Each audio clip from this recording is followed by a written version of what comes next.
I hope you've had a good Independence Day. I spent it by writing a little note to myself. Here's a question that I asked myself. What are we celebrating? Is India really independent? Bear with me and hear me out. Are you and I independent? Well, I don't think so. And what I'm about to share with you tonight is a rather unpopular opinion. But I need to say it out loud to myself and to all of you. Hello and welcome to Gravitas Plus. I'm Palki Sharma Upadhyay, and I think in some ways my country and I are still living in the shackles of the English rule. I will break down my argument into three parts, and I will begin with language. This language that I am communicating to you in is English, the language of England. This is the map of India, 28 states, 8 union territories, each with at least 2 Indian languages.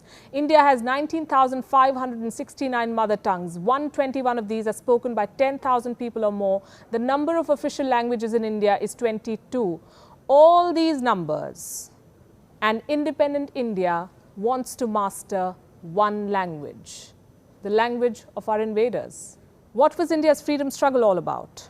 Having our own identity. What defines our identity more than our mother tongue? If India is independent, why have we not let our mother tongues flourish? Why are we shy of speaking Indian languages?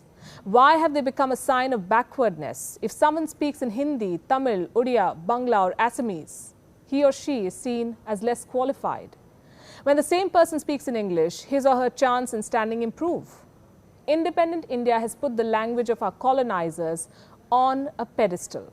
English is a socio-economic marker, the language you must know if you want to be successful in India. If you've ever attended a parent-teacher meeting, you would have noticed how parents are obsessed with the idea of their children speaking fluent English. The popular notion is this: perfecting English equals to scoring better in other subjects. Wrong. Perfecting one's mother tongue is what gives someone an edge in other subjects, and I have research to back this up. In 1973, a researcher studied Native American students in Mexico. She found those who were taught in their native language early on and then transitioned to Spanish outperformed their peers who were taught only in Spanish. Similar research was carried out in Honduras, Iran and Togo. The result was the same. When a child is taught in a language she speaks at home, her test scores shoot up. Here is another popular notion. English language equals to success. If you want to do well, you must know English. Have you ever wondered how Japan, Germany, or for that matter even China, have made it to the top 5 economies of the world? Most of the people there do not speak English. That's some food for thought as I move to point number 2, history. Not the one that we have lived, but the one we study. The history that is taught in Indian schools is not Indian history at all. It is India through the lens of Britain.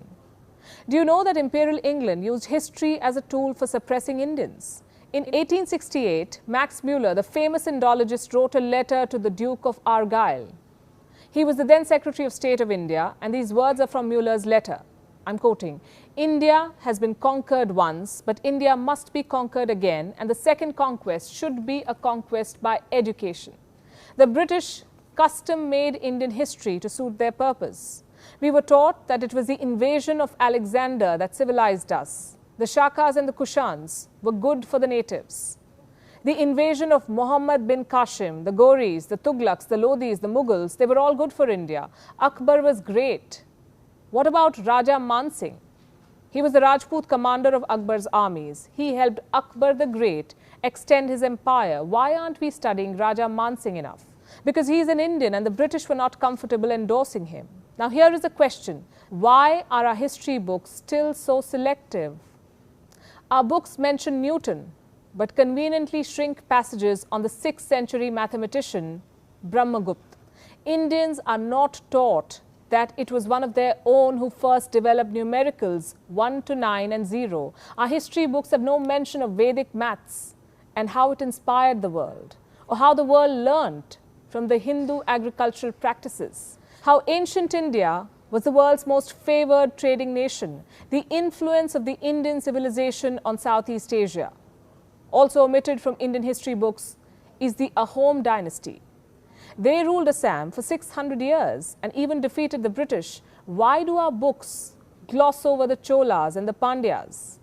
Our textbooks are still not free of British influence, and it is not just about Indian history. The world history we study also reeks of strong British bias. Take World War II, for example. Our books glorify the British and the American troops. What about the Indians who fought in the British Army?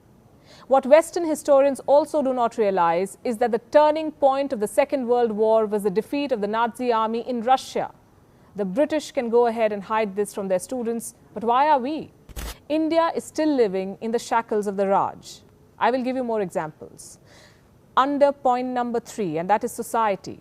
Our institutions are still living with a colonial hangover. The elected parliamentarians of independent India say aye and no when voting in the House.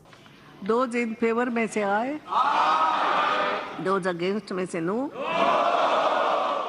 Have you noticed the attire of the Darwans standing beside the Speaker of the Lok Sabha and the Chairman of the Rajya Sabha? Colonial.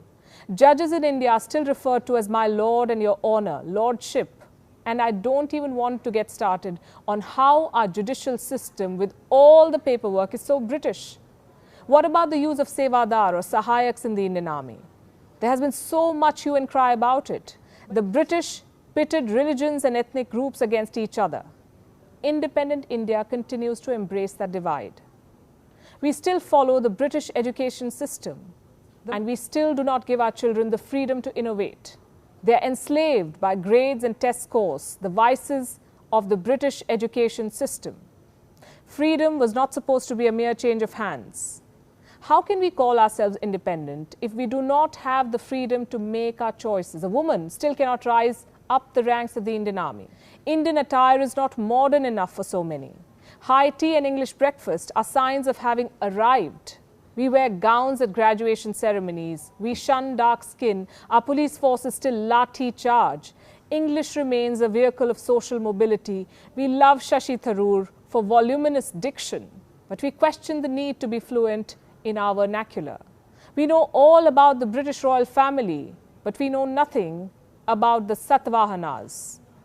The point I'm making is very simple. India has achieved a lot. No one can take away that from us. But many Indians still need to break free.